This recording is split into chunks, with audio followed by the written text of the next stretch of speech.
great start, and then sort of maintain that for the rest of the game. I imagine that's a pretty happy way to enter finals.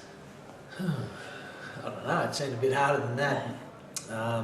In the coaching box, I think that our first half, yeah, you're right. We played to our plan pretty well. We used the ball pretty well.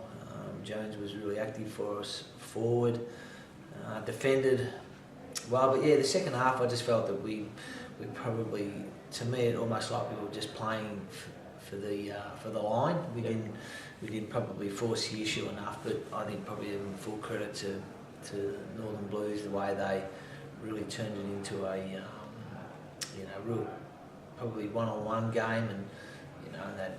But I just think, yeah, maybe after half-time a lot of our guys probably started to look past the end result. Yeah. Maybe even so.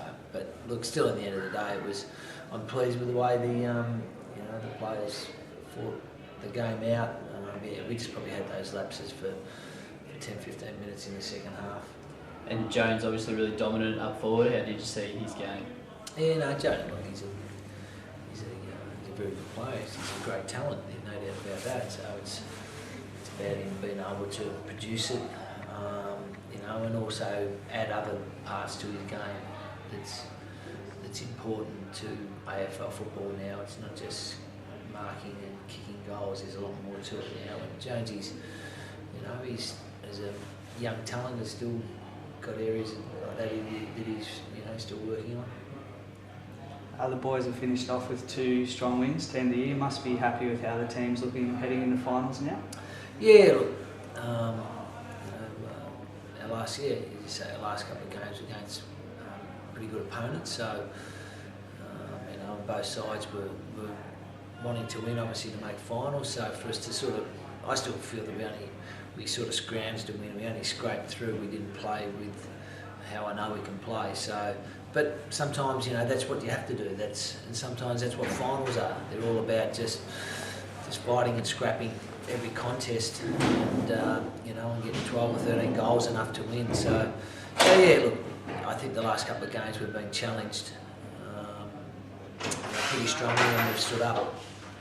What's the process for you? Do you review that at all, or is it all on next week's game? I just spoke to the players then, and I said, yeah, it's sort of one of those games where we needed to win to at least put ourselves in a good opportunity to be able to finish third on the ladder.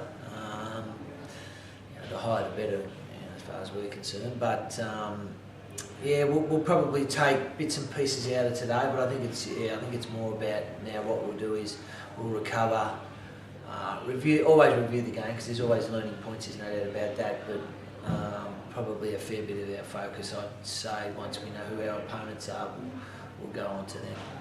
And you've played a lot of guys, obviously, this year. Do you have confidence that whoever goes out there next week or any week can really stand up under the pressure? If you got Liam Jones, you probably feel like you're a 20% better side in your forward line. If you don't have him, well, what do you do? Well, to me, that just gives someone else the opportunity to be the key forward. And so, yeah, look, I said to the players after the game, I'm not sure what happens, but we'll just wait and see how the cards fall and what players we've got. And we'll try and adjust just like we've done every week, this year and since I've been here the last 3 or 4 years, we get a lot of changes on a weekly basis, and so if we get 5 or 6 changes from this week, we just deal with it and get on with it. So we'll just have to wait and see who's available, and we've probably got a few today that pulled up a bit sore, and maybe 1 or 2 injuries. We'll just have to wait and see.